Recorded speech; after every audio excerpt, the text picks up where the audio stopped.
J'ai été caissière, à l'époque c'était un champion au boulevard Barbès, et un individu comme ça m'avait fait une réflexion salace comme ça, et j'avais pas accepté, il m'avait craché au visage. C'est le genre de choses que j'ai jamais accepté. Le brainstorming dans Femen était permanent. Il n'y avait pas Instagram à l'époque, c'était pas l'époque où l'activisme s'instagrammait. Et voilà, pour nous, tout ce qui comptait, c'était de concevoir des actions qu'on voyait vraiment comme des espèces de tableaux vivants qui pouvaient s'inscrire comme ça dans l'espace public pour faire passer un message. J'ai appris par contraste que les rites, c'était important, qu'une culture, c'était important, que c'était ça qui maintenait un peuple uni. Et donc, par contraste à leur contact, je me suis rendu compte du fait que j'étais presque déculturée de mon pays. Ça m'a rendue triste. Oui, je porte une croix et j'ai souvent peur que ce soit mal perçu parce que non, je n'ai pas la foi, enfin, j'ai pas envie de mentir, mais j'aimerais, parce que j'ai l'impression qu'on vit mieux avec la foi.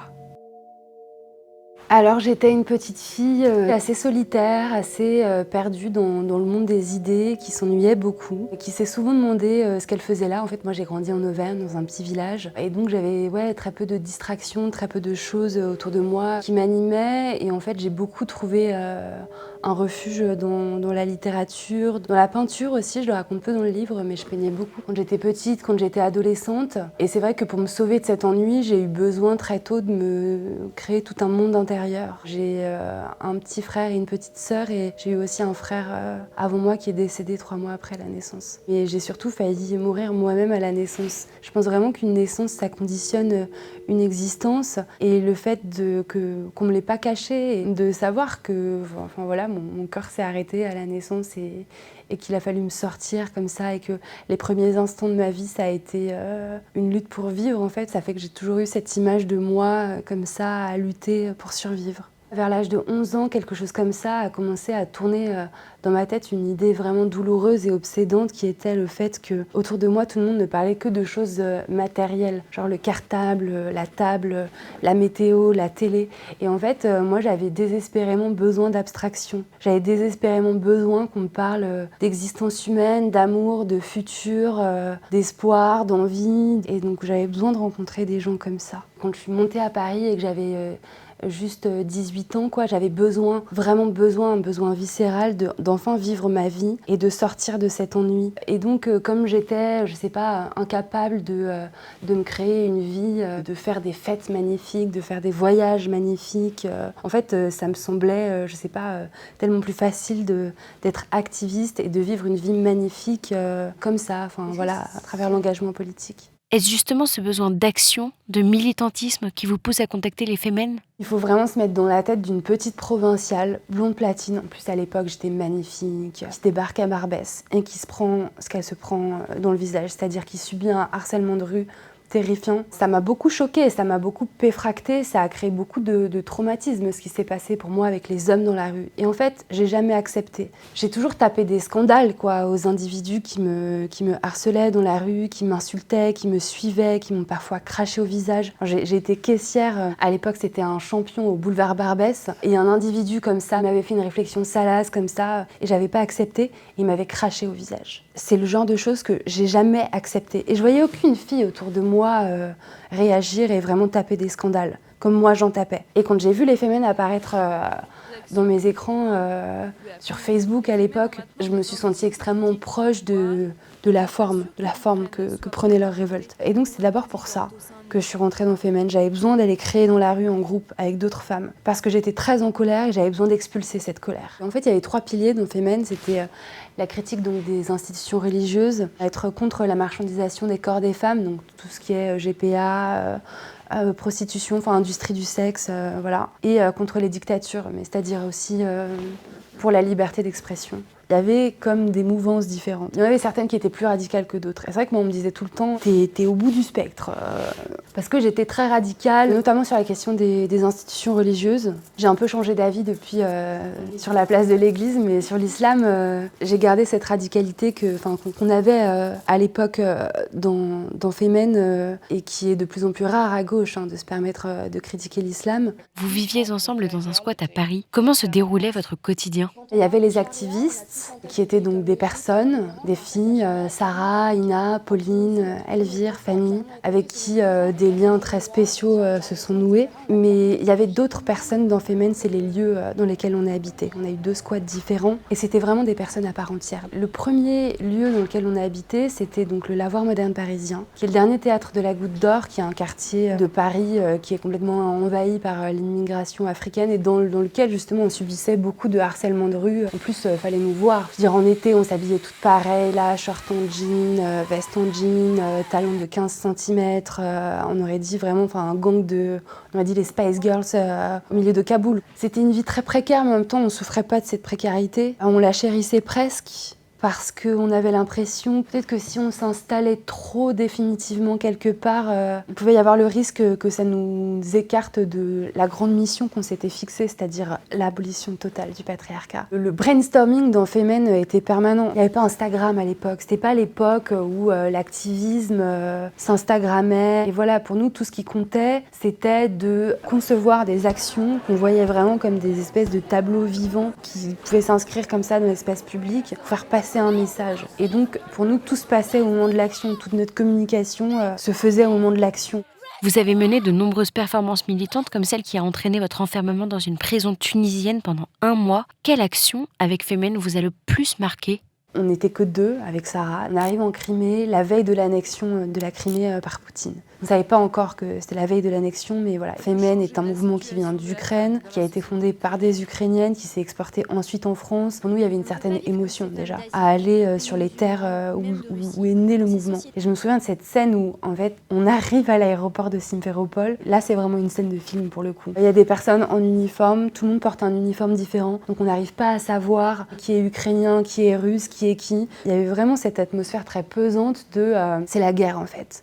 Et donc on arrive sur le lieu de l'action où il y avait un regroupement de pro-russes. Et donc nous, on vient délivrer un message anti-Poutine. Et donc on sait que c'est chaud, quoi. Il ne faut pas rester trop longtemps sur place avant de faire l'action parce qu'on sait qu'on peut être repéré facilement. Et donc il faut soit se faire passer pour des journalistes ou pour des touristes. C'était un espèce de jeu d'acting quoi qu'on avait quasiment à chaque action. C'était extrêmement angoissant, il fallait réussir en fait. Il fallait réussir à faire des images parce qu'on n'avait pas beaucoup d'argent sur le compte en banque, parce qu'on venait de les dépenser en billets d'avion et en hôtel et que pour nous c'était un budget énorme quoi. En fait on se dit avec Sarah, il faut qu'on fonce sur le mec qui tient le micro comme ça et qui est en train de faire des discours et puis il faut qu'on crie notre slogan dans son micro. Le temps de l'action, ça a toujours été très spécial pour moi, c'est-à-dire que vous avez un espèce de cocktail dans la tête, vous sentez les hormones, en fait, vous sentez l'adrénaline et le cortisol infusés très très fort et ça produit des sensations physiques parfois presque un peu spectaculaire, quoi. C'est-à-dire que j'ai l'impression que l'action dure 2 secondes et en fait, non, le temps s'étire et j'ai l'impression que ça dure, je sais pas depuis combien de temps est-ce que j'y suis, 10 minutes, 15 minutes, 20 minutes, j'en sais rien en fait. Souvent, je fais des blackouts. Je regarde les images de presse et je me dis, ah oui, ça s'est vraiment passé comme ça. Cette action en Crimée, c'est la première et seule fois où j'ai eu peur dans une action féminine, parce que je me retrouve au milieu d'une foule comme ça qui veut clairement me tabasser et je tombe entre les mains de 4 hommes où je me souviens en fait ils me tiennent chacun par les poignets et les chevilles. En fait ils me font traverser la foule et je suis comme ça, le visage face au ciel et je vois défiler autour de moi, je vois des têtes de gens, je vois à un moment une femme qui m'assomme avec son sac à main et je vois son sourire comme ça avec ses dents en métal là et elle m'assomme comme ça, elle a l'air trop contente de m'assommer en même temps le visage déformé par la rage, la haine et sur le moment en fait vous sentez plus votre corps. Pour le coup après cette action j'ai eu mal et ouais j'ai eu vraiment peur de me faire lyncher et d'y rester. Je savais pas qui étaient ces hommes qui me portaient. Je suis restée comme ça 20 minutes à traverser une foule comme ça sans savoir entre les mains de qui j'étais. C'était peut-être des soldats russes quoi. Et moi ce que je savais des soldats russes c'est que les filles de Femen elles avaient déjà fait de la prison en Russie. Et en fait au final c'était des policiers ukrainiens et avec qui ça s'est extrêmement bien passé. Quand vous avez vécu des moments d'une telle intensité, à la fois que ce soit la vie quotidienne avec ces filles et à la fois ces actions qui sont des moments aussi des moments très forts de liberté d'expression. C'était vraiment ça que je chérissais, quoi. J'avais l'impression que je pouvais dire ce que je pensais et que je forçais les autres à m'écouter. C'était très agréable. Ça a été les années les plus heureuses de ma vie et en même temps, quand vous avez vécu des moments d'une telle intensité, tout vous paraît fade après. Les mois qui suivent votre départ de Femen, vous découvrez la jungle de Calais. Qu'est-ce qui vous a mené là-bas ? Fin 2015, je vais dans la jungle de Calais, effectivement, avec une copine de Femen qui a commencé à y aller. À l'époque, je terminais un contrat, dans un CDD dans la restauration, parce que pendant mes années Femen, je faisais des petits boulots comme ça dans la restauration. Et donc là, je vais dans la jungle de Calais, et je me souviendrai toute ma vie de l'image, ces tentes, ce bidonville, et en fait j'ai vraiment eu honte qu'il y ait ça en France. J'ai eu honte que des personnes vivent de cette façon-là, autant de personnes sur notre territoire. Et puis c'est vrai que moi j'ai fini par m'y sédentariser, genre 3 mois. Après, je faisais des allers-retours à Paris de temps en temps en bus pour faire mes lessives, voilà. Il y avait plusieurs écoles dans la jungle de Calais. C'était vraiment une expérience anthropologique. On voit en fait l'être humain recréé avec des palettes de bois et des bâches en plastique, quoi, mais recréer en fait l'architecture d'un village, quoi, avec effectivement des commerces, des lieux de culte. Il y avait plusieurs mosquées, il y avait une église qui avait été construite par les Anglais pour la communauté érythréenne. Et en fait, j'ai commencé à donner des cours de français tous les jours de 10h à midi. Et j'avais des frissons tous les matins quand je prenais la craie pour commencer à écrire au tableau. Ce truc de transmettre ma langue à des gens qui avaient vraiment envie d'apprendre. C'était pas forcé de venir à l'école. Ils étaient tous les jours à l'heure. Ils se rangeaient comme ça par deux. Alors moi, j'avais jamais demandé ça. Bon, faut aussi dire quand même que ces gens-là existent, que ce type d'immigration-là existe en France. J'ai beaucoup appris avec eux. J'ai appris par contraste que les rites, c'était important, qu'une culture, c'était important, que c'était ça qui maintenait un peuple uni. Parce que je les voyais, par exemple, souvent se raconter des contes entre eux. Je me suis rendu compte aussi qu'on avait perdu une certaine tradition par rapport aux danses traditionnelles, que nous, on n'avait plus ça. Et donc, par contraste à leur contact, je me suis rendu compte du fait que j'étais presque déculturée de mon pays. Ça m'a rendue triste. Et c'est pour ça qu'après, je suis partie habiter à Marseille et puis je voulais continuer à travailler avec les migrants, qu'à l'époque j'appelais réfugiés. Et donc j'ai travaillé pendant 2 ans dans une association qui avait différents services mais qui accueillait, dans le cadre d'une MEX, maison d'enfants à caractère social, beaucoup de mineurs isolés étrangers, donc des petits quoi, qui étaient mineurs, même si certains d'entre eux effectivement montaient sur leur âge.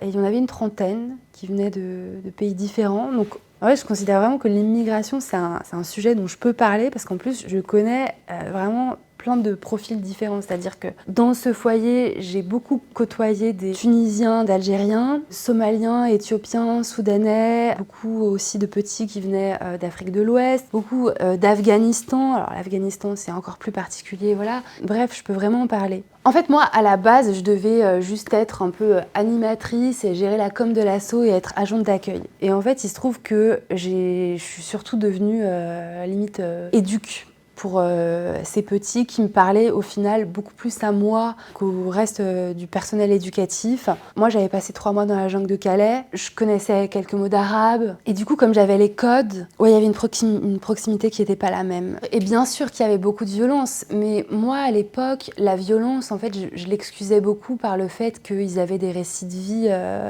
des parcours de vie traumatiques, surtout pour les Africains noirs qui passent par la Libye. Parce qu'en Libye, beaucoup m'ont raconté que les enfants apprennent à tirer en s'entraînant à tirer sur les Noirs en Libye. Beaucoup avaient fait de la prison en Libye, beaucoup avaient vécu la traversée de la Méditerranée où ils avaient cru mourir, ou parfois ils ont vu certains de leurs frères mourir sous leurs yeux. Donc moi, je mettais quand même beaucoup leur violence et leurs troubles sur le compte de ce qu'ils avaient pu vivre en Libye. Et donc j'ai assisté à des scènes très violentes. Je me rappellerai toute ma vie de ce petit Tunisien qui avait 13 ans, c'était un des plus jeunes, qui m'avait fait à plusieurs reprises des allusions à caractère sexuel, qui un jour, en me regardant droit dans les yeux et en me parlant de je ne sais plus quoi, avait posé sa main sur son sexe.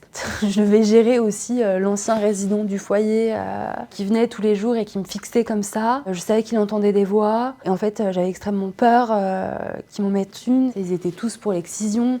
La moitié me disait qu'en fait la musique c'était haram, que c'était un péché pour les musulmans, donc il ne fallait pas écouter de musique. Quand il y a juste ça, vous savez tout ce qu'il y a après derrière, en termes de comment est-ce qu'on conçoit le vivre ensemble, quelle place on donne aux femmes dans la société. Donc il y avait beaucoup de violence, mais à l'époque je l'excusais beaucoup. Aujourd'hui, j'ai même plus envie de savoir. Effectivement, je comprends qu'ils aient envie de venir en France et d'avoir une vie meilleure. À leur place, je ferais le même calcul. On les accueille, on les héberge, on les nourrit. Alors, c'est pas dans des conditions super, mais je veux dire, ils vont quand même à l'école, ils sont quand même... Enfin, en vrai, ça va. Je comprends qu'ils aient envie de venir en France. Limite, je leur en veux moins à eux. J'en veux plus, effectivement, à l'État français qui laisse faire, qui accueille trop, beaucoup trop, et qui accueillent mal. Il n'y a jamais un moment où on va se dire on met en place un vrai dispositif pour leur expliquer que la France, c'est pas l'Afghanistan, on ne voile pas les femmes, on n'excise pas les femmes. Ta petite sœur, tu lui interdis pas de sortir, elle a le droit de fréquenter des hommes si elle le souhaite. C'est vrai que moi, souvent, mon travail dans cette association-là, ça a été de leur expliquer ce qu'était la loi française, quoi. Dire que l'homosexualité est une maladie et que tu penses qu'on devrait tuer ces gens-là, tu sais, c'est interdit par la loi française. Hein. Tu peux aller en prison si tu dis ça. En fait, ils viennent de pays où c'est légal de dire ça et même de le faire, de tuer des homosexuels. Et puis quand ils arrivent en France, il n'y a personne pour leur dire en fait, tu sais, non. Il n'y a aucune éducation qui est faite à ce niveau-là. En 2019, vous créez les collages féministes. Qu'est-ce que cela représentait pour vous ? Le premier collage que j'ai fait contre un féminicide, c'était pour Julie Dwib, qui était une femme corse qui a été assassinée le 3 mars 2019. Pour moi, les collages, c'était une création intime. C'est quelque chose que j'aurais pas pu créer si j'avais pas été dans Femen avant et si j'avais pas appris dans Femen qu'il fallait faire des grandes choses. Ça prenait de la place dans l'espace public. C'était la même chose que Femen, quelque part. C'était créer un tableau dans l'espace public et quelque chose de grand comme ça. Avec ce système de feuilles A4, ça faisait que du coup les collages ils étaient grands et on les voyait de loin. Je sens le besoin de retourner à l'activisme, quoi, et à nouveau pousser des cris en fait comme j'en poussais dans Femen. Pour moi c'était pas juste un geste politique, c'était aussi c'était une œuvre. Et j'ai eu envie de faire ça et donc du coup de l'exporter à Paris. Et au final en fait ça a pris dans toute la France et même à l'étranger. Et à la fois je trouvais ça très important de rendre ce message visible et d'accueillir comme ça plein de filles. Enfin, sur un mois, j'ai accueilli, je pense, au moins 200 filles et de leur transmettre cette technique pour rendre le message visible et qu'on écrive le nom de ces femmes sur les murs de nos villes, dans l'espoir que ce massacre cesse. Enfin, pour moi, c'était très important, politiquement. Et en même temps, c'est vrai que j'ai vécu ce moment-là dans une grande solitude. Je regardais ces filles reproduire mécaniquement les mêmes gestes que moi. Je repassais derrière elles comme une nazie. J'ai très vite en fait arrêté d'aller coller avec elles parce que déjà elles parlaient, mais je trouvais ça insupportable en fait. Pour moi, parler en même temps que t'es en train de coller le nom d'une femme morte, t'as pas compris ce que t'es en train de faire. La première fois qu'on m'a fait une réflexion, je me rappelle que c'était le jour où les journalistes du Monde étaient là. Une petite meuf de 19 ans qui venait tous les jours et tout, et qui est venue et qui m'a dit en fait, on a retrouvé un tweet de toi qui date de 2018 où tu parles d'hommes déguisés en femmes. Et en effet, c'était lors d'un cortège pour une manifestation de Nous Toutes où il y avait des hommes comme ça qui s'étaient donc travestis, quoi. Enfin, ils n'étaient même pas transgenres, ils étaient là. Ils avaient leur bas en résille là et s'est mis en tête de cortège, quoi. Moi j'appelais ça des hommes déguisés en femmes en fait. Enfin, je savais pas à l'époque que vraiment fallait vraiment pas dire ça. Petit à petit, j'ai vu apparaître des collages qui parlaient d'autre chose que de la question des féminicides. Donc certains collages sur la question trans.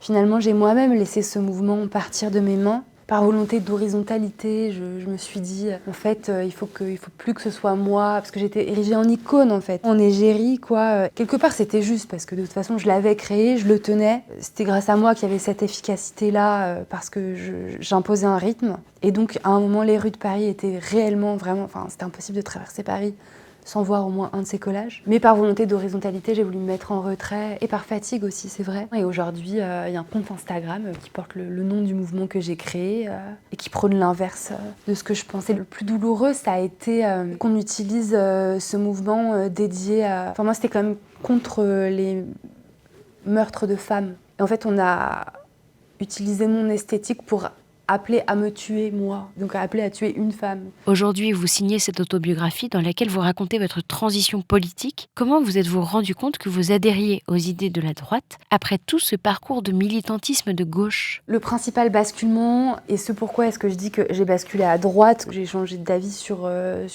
l'immigration. Sur l'immigration et sur la place de l'Église. Pour moi, c'est quand même les deux gros sujets sur lesquels il y a une rupture. Et cette rupture, elle s'est faite comment ? Ça faisait peut-être 2-3 ans que je m'intéressais à la question de l'idéologie transgenre. Au début, les premiers mois, j'étais uniquement sur la question de je veux pas d'hommes dans les toilettes des femmes et dans les compétitions féminines sportives. Voilà. Mais en fait, quand vous pensez cette question depuis 2-3 ans, au bout d'un moment, vous dépassez ce stade et vous commencez à entrevoir l'aspect civilisationnel. Et moi, c'est ça qui m'a bouleversée dans le transgenrisme. C'est le fait qu'on assume pleinement de vouloir aller vers une société transhumaniste où quelque part la définition de l'être humain disparaît, où la binarité des sexes, finalement, on n'en a plus rien à faire. C'est quand même la base de la vie. C'est grâce à ça qu'on perpétue l'espèce humaine. On nage dans un grand flou artistique, on invente des nouveaux mots, plus aucun mot n'a de valeur, même le dictionnaire français est un livre qui devient désuet. Moi, c'est ce bouleversement civilisationnel qui m'a effrayée dans le transgenrisme. Et en fait, je me suis mise à faire trop de parallèles entre transgenrisme et immigrationnisme. Les deux sont des idéologies de l'indifférenciation. De la même façon qu'il n'y a plus de sexe, ni de stéréotypes de genre d'ailleurs, du coup, il n'y a plus de culture. L'immigrationnisme, comme le transgenrisme, est une idéologie du travestissement. Moi, de façon trop basique, quand j'ai vu un homme se déguiser en femme, j'ai pas vu une femme, j'ai vu un homme se déguiser en femme. Enfin, c'est-à-dire que j'ai vu quelque part une femme de papier. Du coup, je trouve qu'il y a aussi des Français de papier. Être français ou être européen, ça peut pas être juste déclaratif, en fait. Alors, je dis pas que c'est uniquement une question de nature, de gènes, d'ADN, comme c'est le cas pour les hommes ou les femmes, mais je trouve qu'il y a quand même une certaine appartenance ethnique, une certaine appartenance historique en fait, une certaine appartenance culturelle. On ne peut pas devenir français ou européen comme ça, juste en traversant une frontière. Immigrationnisme comme transgenrisme sont tous les deux alimentés par une forme de syndrome de Stockholm féminin dont on ne parle pas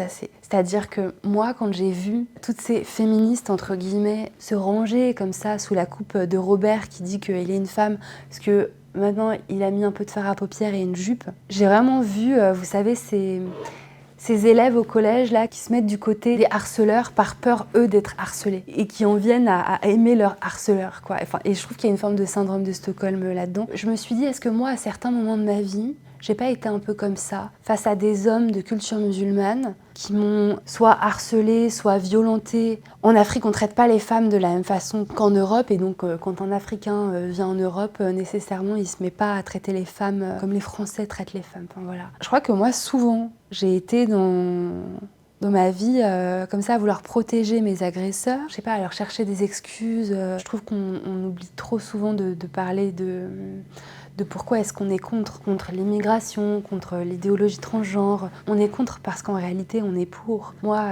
s'il y a trop d'étrangers en France, et c'est déjà le cas actuellement pour moi, la France, c'est plus la France. Et moi, je suis pour la France. Et par exemple, je trouve qu'un des gros défauts de la gauche, son principal, c'est qu'elle rejette complètement l'inné. La génétique est la science la plus taboue aujourd'hui parce qu'elle parle de l'inné, elle parle de l'indépassable. Et ça, c'est quelque chose qui frustre énormément l'être humain. Et donc la gauche est dans une dynamique comme ça où en fait, elle refuse complètement la part d'inné que l'être humain a en lui. Pourtant, quand on est une femme, c'est écrit dans notre ADN, dans nos chromosomes sexuels sont XX, et c'est comme ça, et on n'est pas XY, et c'est déterminé biologiquement. La droite, elle, au contraire, conjugue les deux. C'est-à-dire qu'à droite, on ne dit pas que tout n'est qu'innéité. Il y a aussi, évidemment, la culture dans laquelle on évolue qui influe sur nous. Moi, je suis pas déterministe et essentialiste jusqu'au bout du bout, mais quand même un petit peu.